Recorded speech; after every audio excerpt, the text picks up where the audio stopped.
ನೀವಂತ ಯಾವ್ದಾರ ಕಂಡು ಹಿಡೀರಿ. ನೀವು ಮೊಬೈಲ್ ಬಿಟ್ರಿ ಯಾವುದೂ ಇಲ್ಲ ನಿಮ್ಗೆ.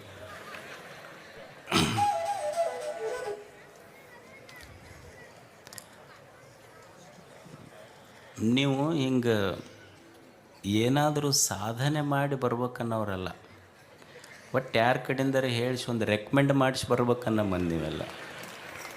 ಅವು ಇಲ್ಲಿ ನಡೆಯಲ್ಲ.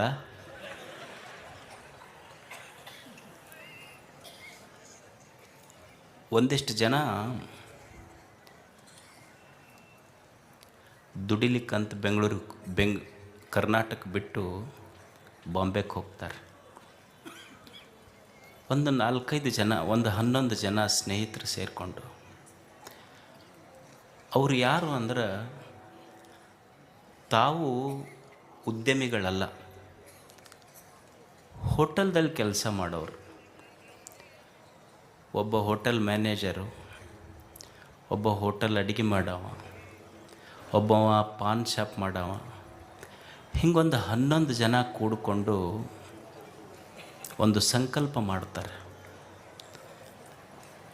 ಸ್ವಾಮಿ 7 ವರ್ಷಗಳ ಹಿಂದೆ ಸ್ವಾಮಿ ವಿವೇಕಾನಂದರ ಜಯಂತಿಯ ದಿವಸ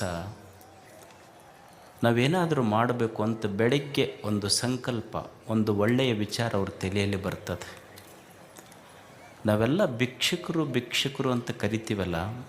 ಯಾರು ಭಿಕ್ಷುಕರು ಅಂದ್ರೆ, ಬೆಳಿಗ್ಗೆ ಎದ್ದಾಗ ಯಾರ ತಟ್ಟೆಯಲ್ಲಿ ಅನ್ನ ಇಲ್ಲ ಅವರು ಭಿಕ್ಷುಕರಲ್ಲ.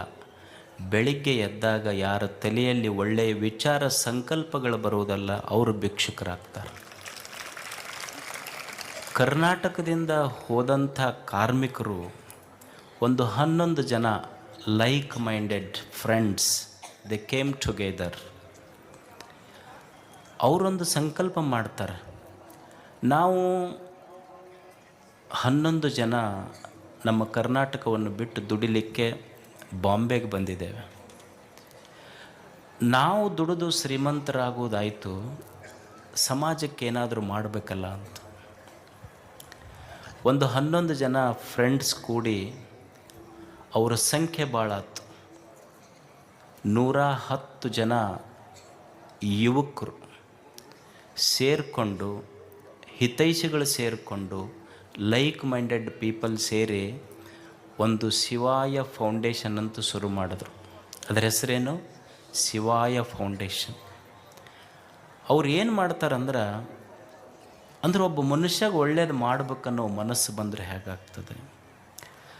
ಪ್ರತಿ ತಿಂಗಳ ತಾವೇನು ದುಡಿತಾರಲ್ಲ, ಇದನ್ನು ಹೇಳಿದ ದೊಡ್ಡ ದೊಡ್ಡ ಆಫೀಸರು, ಬಿಸ್ನೆಸ್ ಮಂದಿ ಎಲ್ಲ, ಪಾನ್ ಶಾಪ್ ಇಟ್ಟವರು, ಹೋಟೆಲ್ದಲ್ಲಿ ಕೆಲಸ ಮಾಡೋರು, ಅಡುಗೆ ಮಾಡುವಂಥವರು ಪ್ರತಿ ತಿಂಗಳ 100 ರೂಪಾಯಿ 500 ರೂಪಾಯಿ ತೆಗೆದಿಟ್ಟು, ಅವರು ಲೈಕ್ ಮೈಂಡೆಡ್ ಪೀಪಲ್ ಎಲ್ಲ ಕೂಡಿ ಸುಮಾರು 6 ವರ್ಷಗಳಲ್ಲಿ ಪ್ರತಿ ತಿಂಗಳ ತಾವೇನು 100 500 ತೆಗೆದಿಟ್ಟ ಹಣ ಇತ್ತಲ್ಲ, ಅದರಿಂದ 6 ವರ್ಷದಲ್ಲಿ ಸುಮಾರು 80 ಲಕ್ಷ ರೂಪಾಯಿಗಳಷ್ಟು ಸಮಾಜ ಸೇವೆಗಾಗಿ ವಿನಿಯೋಗಿಸಿದ್ದಾರೆ. ಅವರು ಬಡವರಿಗೆ ಊಟ ಕೊಟ್ಟಿದ್ದಾರೆ, ವಿದ್ಯಾರ್ಥಿಗಳಿಗೆ ಸ್ಕಾಲರ್ಶಿಪ್ ಕೊಟ್ಟಿದ್ದಾರೆ, ವೃದ್ಧಾಶ್ರಮಗಳಿಗೆ ಸಹಾಯ ಮಾಡಿದ್ದಾರೆ. ಯಾರ್ಯಾರು ರಸ್ತೆ ಬದಿಯಲ್ಲಿ ಬ್ಲ್ಯಾಂಕೆಟ್ ಇಲ್ಲ, ಹಂಗೆ ಮಕ್ಕೊಂಡವ್ರದ್ದು ಹೋಗಿ ಬ್ಲ್ಯಾಂಕೆಟ್ ಹೊಚ್ಚಿ ಬಂದವ್ರು, ನಾವೆಲ್ಲ ತೊಗೊಂಡು ಬಂದಿದ್ದು ಭಾಳ ನೋಡೀವಿ. ಹೊಚ್ಚಿ ಬಂದವ್ರ ಕತ್ತಿ ಕಡಿಮೆ ಅದ.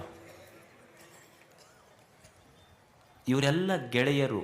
ಪ್ರಶಾಂತ್ ಪಲಿಮಾರು, ಪ್ರಶಾಂತ್ ಶೆಟ್ಟಿ ಪುಂಜ, ಅವ್ರು ಮಾತಾಡಬೇಕಾದ್ರೆ ಕೇಳಿದೆ, ನೀವು ಇಲ್ಲಿ ಹೋಗಿ ಅಲ್ಲಿ ಕೆಲಸ ಮಾಡ್ತೀರಿ, ಇಲ್ಲಿ ಕೆಲಸ ಮಾಡ್ತೀರಲ್ಲ. ಅವ್ರದ್ದೊಂದು ವಿಡಿಯೋ ನೋಡ್ತಾ ಇದ್ದೆ ನಾನು. ಅವು ಭಾಳ ಚಂದ ಹೇಳಿದ್ರು ಪಲಿಮಾರು ಪ್ರಶಾಂತ್ ಶೆಟ್ಟಿ ಅವರು.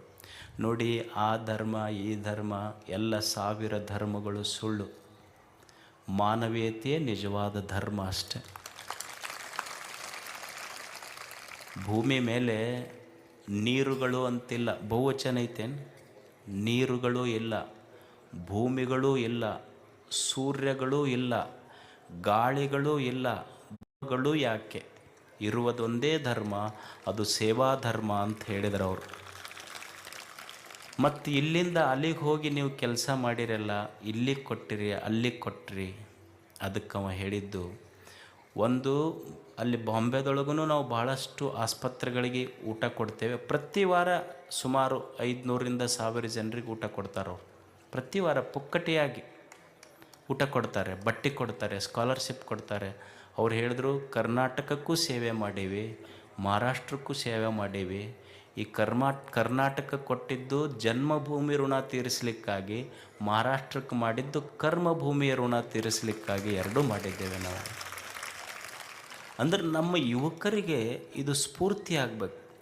ಅಂದರೆ ಸುಮ್ಮನೆ ಎಲ್ಲೋ ಹೋಟೆಲ್ದಲ್ಲಿ ಕೆಲಸ ಮಾಡುವಂಥವ್ರು ಒಂದೊಂದು ₹100 ಕೊಟ್ಟು ಸುಮಾರು 5 ವರ್ಷದಲ್ಲಿ 70-80 ಲಕ್ಷ ರೂಪಾಯಿ ಕೂಡಿಟ್ಟು ಎಷ್ಟೋ ಬಡವರಿಗೆ ಒಳ್ಳೆಯದು ಮಾಡಿದ್ರಲ್ಲ. ಇದರಿಂದ ಬದಲಾವಣೆ ಆಗ್ತೈತೆ ಅಂತಲ್ಲ, ಇದೊಂದು ಸಂಸ್ಕಾರ ನಮ್ಮಲ್ಲಿ ಬೆಳೀತದೆ. ನಾವು ಎಷ್ಟೋ ಮಂದಿ ಗುಟ್ಕಾ ತಿಂತೇವೆ, ಎಷ್ಟೈತಿ ಒಂದು ಪಾಕೆಟಿಗೆ, ಅವು ಬೇರೆ ಬೇರೆ ಟೈಪ್ ಅದಾವ, ಬೇರೆ ಬೇರೆ ಹೆಸರು ಇರ್ತೈತಿ. ಅವು ಕೇಳ್ಕೊಂಡು ಬರ್ಬೇಕು, ನಮಗೂ ನೆನಪಾಗಲಿಲ್ಲ, ಬರ್ಕೊಂಡು ಬರ್ಬೇಕು, ಶ್ಲೋಕ ಗೀಕ ನೆನಪು ಉಳಿತಾವೆ, ಇವು ಗೊತ್ತಾಗೋದಿಲ್ಲ ನಮಗೆ. ಒಬ್ಬ ಪಾಕೆಟ್ ಚೀಟ್ ಹಾಕವ ದಿವ್ಸಕ್ಕೆ 1 ಚೀಟ್ ಬಿಟ್ರೆ, ಸಿಗರೇಟ್ ಸೇಡವ 1 ಸಿಗರೇಟ್ ಕಡಿಮೆ ಮಾಡಿದ್ರೆ, ಕುಡ್ಯಾವ ಪೂರಾ ಬೇಡ ಕನಿಗೆ ಅರ್ಧ ಕಡಿಮೆ ಮಾಡಿದ್ರೆ, ನಾವು ನಾವು ದುಡ್ದಿದ್ದು ಹಾಕೋದು ಬೇಡ. ನಾ ಹೇಳೋದು, ನಮ್ಮ ದುಶ್ಚಟ ಬಿಟ್ಟರೆ ನಾವು ವರ್ಷಕ್ಕೆ 100 ಜನ ಮಕ್ಕಳಿಗೆ, ವಿದ್ಯಾರ್ಥಿಗಳಿಗೆ ಓದಿಸ್ಬೋದು, ಬಡವರಿಗೆ ಕೊಡ್ಬೋದು. ನಾ ಅವ್ರನ್ನ ಎದಕ್ಕೆ ಕರೆಸಿದ್ನಿ ಅಂದ್ರೆ, ಅಂಥವ್ರು ನಮ್ಮ ಯುವಕರಿಗೆ ಸ್ಫೂರ್ತಿ ಆಗಬೇಕು. ಶಿವಾಯ ಫೌಂಡೇಶನ್ ಅದು ಬೆಳೀಲಿ. ಪ್ರಶಾಂತ್ ಪುಂಜ ಮತ್ತು ಪ್ರಶಾಂತ್ ಶೆಟ್ಟಿ ಪಲಿಮಾರು ಅವರ ಸ್ನೇಹ ಬಳಗ ಇದು ದೊಡ್ಡಾಗಲಿ. ಇಂಥ ಸಮಾಜ ಸೇವೆ ಮಾಡಿದ ಆ ಜೀವಗಳಿಗೆ ತಮ್ಮೆಲ್ಲರ ಶುಭ ಹಾರೈಕೆ ಇರಲಿ ಅಂತ ಹಾರೈಸೋಣ. ಅವರಿಗೆ ಪೂಜ್ಯ ಕೃಷ್ಣಾನಂದ ಅಪ್ಪಾಜಿ ಅವರು ಗೌರವ ಸಮರ್ಪಿಸಬೇಕು. ಶರಣಾರ್ಥಿಗಳು.